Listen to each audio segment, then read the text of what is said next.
এই হরেক মাল 20 টাকা, 40 টাকা, 60 টাকা, 80 টাকা, 100 টাকা। আসেন ভাই আসেন। এই রিকশাটা থামাও, রিকশা থামাও। কি হয়েছে মাহি? মাহি 20 টাকা, 40 টাকা হরেক মাল। আসিফ, তুমি তুমি এইখানে? মাহি, তুমি এইখানে কি করতেছো? আসিফ, তুমি এতদিন কোথায় ছিলে? সবাই বলছে তুমি নাকি মারা গেছো। আমি কারো কথা বিশ্বাস করিনি। কোথায় ছিলে তুমি বলো? মাহি, আমার সাথে অনেক কিছু হয়ে গেছে, বিশ্বাস করো। তোমার সাথে যোগাযোগ করার মতো কোনো ব্যবস্থাই আমার ছিল না। আমি অনেক খোঁজার চেষ্টা করেছি। বিদেশে যাওয়ার পর সবাই আমার সাথে বাটপারি করেছে, আমাকে ধোকা দিয়ে আমার অর্থ সম্পদ যা ছিল সব কিছু নিয়ে আমাকে পথের ফকির বানিয়ে দিয়েছে। তারপরে আমি দেশে ফিরে সর্বপ্রথম তোমাকে খোঁজার চেষ্টা করি, কিন্তু তুমি যেই ঠিকানায় ছিলে সেই ঠিকানায় আমি তোমাকে খুঁজে পাইনি। তারপর থেকে অনেকবার আমি খোঁজার চেষ্টা করেছি, বিশ্বাস করো আমি তোমাকে কোথাও পাইনি। এতদিন তুমি কোথায় ছিলে? কি ব্যাপার মাহি? এই লোকটাকে? মারুফ, ও আমার প্রথম হাজবেন্ড। ওর নাম আসিফ। এই কি বললে? হাজবেন্ড? এই মজা করছো আমার সাথে, তাই না? এই লোকটা তোমার প্রথম হাজবেন্ড মানে? তুমি ওকে মিথ্যা কথা বলে বিয়ে করেছো আমাকে? কই বিয়ের সময় তো বলো নাই?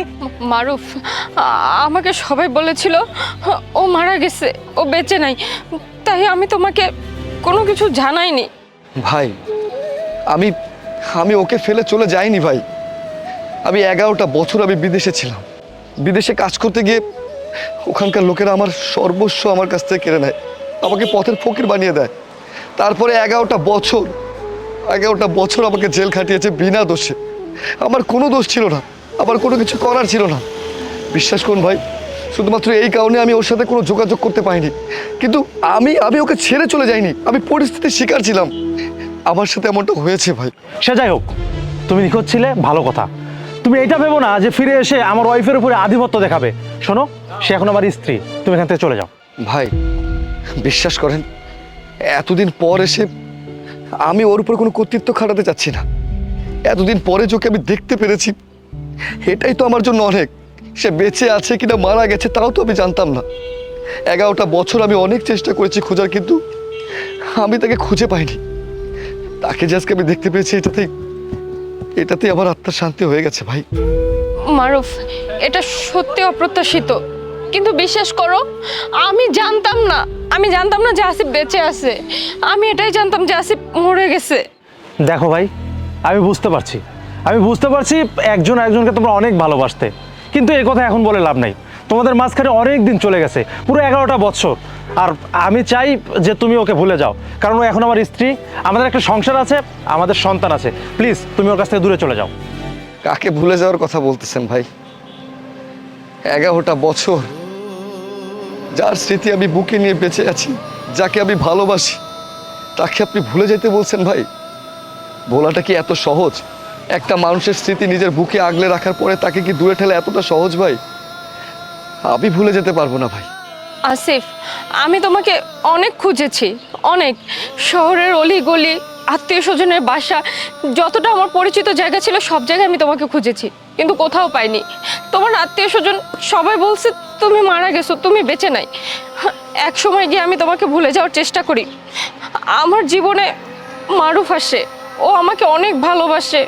আমার ওই খারাপ দিনগুলোতে আমার পাশে ছায়ার মতো থাকে। একটা সময় আমাকে বিয়ের প্রস্তাব দেয়, আমিও নতুনভাবে জীবন সাজানোর উদ্যোগ নেই, আমি ওকে বিয়ে করে নেই।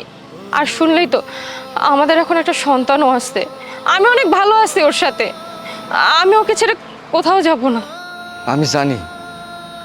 আমি জানি মাহি, তোমার এখন কোনো উপায় নেই, তুমি চাইলেও আর কোনো কিছু করতে পারবে না। কিন্তু বিশ্বাস করো, সেই দিন আমারও কোনো উপায় ছিল না। আমিও ঠিক তোমার মতো এরকম নিরুপায় ছিলাম। মাহি, তুমি এখন কি চাও? তুমি ওনার সাথে চলে যেতে চাও নাকি আমার সাথে থাকতে চাও? মারুফ, আমি সত্যিই জানি না আমি কি চাই, কিন্তু আমি এতটুকু জানি আমি সারা জীবন তোমার সাথে থাকতে চাই। আমি তোমার সঙ্গে কাটাতে চাই। আমি আমার অতীতে আর ফিরে যেতে চাই না। মাহি, আমার জন্য তোমাদের সিদ্ধান্তহীনতায় ভুগতে হবে না। আমি জানি, আর আমি বুঝতে পারছি যে তুমি তোমার স্বামী, সংসার, সন্তান সব কিছু সাজিয়ে ফেলেছো। তুমি এখন তোমার পৃথিবীটাকে অন্যভাবে দেখছো, অন্যভাবে তুমি তোমার স্বামীকে ভালোবাসছো, তোমার বাচ্চাকে ভালোবাসছো। আমার জীবনের কমতিটা ছিল, কিন্তু এখন সেটা নেই। এখন সেটা পরিপূর্ণ করার জন্য তোমার পাশে একজন আছে। আর আমি কখনোই চাইবো না তোমার সংসারটা এভাবে নষ্ট হয়ে যাক। আমি কখনোই চাইবো না তোমাদের সাজানো সংসার আমার জন্য তছনছ হয়ে যাক। আমি তোকে দেখতে পেরেছি, তুমি ভালো আছো, এটাই আমার জন্য অনেক। তবে একটা কথা মনে রাখো, আমি তোমাকে সত্যি অনেক অনেক বেশি ভালোবাসি। তোমার সাজানো সংসার আমি নষ্ট করতে চাই না। তোমরা ভালো থাকো, সুখে থাকো, এই দোয়াই করি। মাহি, আমি মানতেছি দিনটা তোমাদের জন্য অনেক কঠিন ছিল। আসিফ তোমাকে অনেক ভালোবাসে, কিন্তু বিশ্বাস করো আমি ওর চেয়ে অনেক ভালোবাসবো তোমাকে।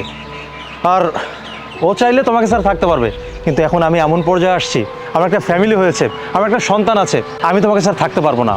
ও তোমাকে যা ভালোবাসে তার দ্বিগুণ ভালোবাসবো আমি তোমাকে। প্লিজ তুমি আমাকে ছেড়ে চলে যেও না, আমি তোমাকে ছাড়া বাঁচবো না। চলো।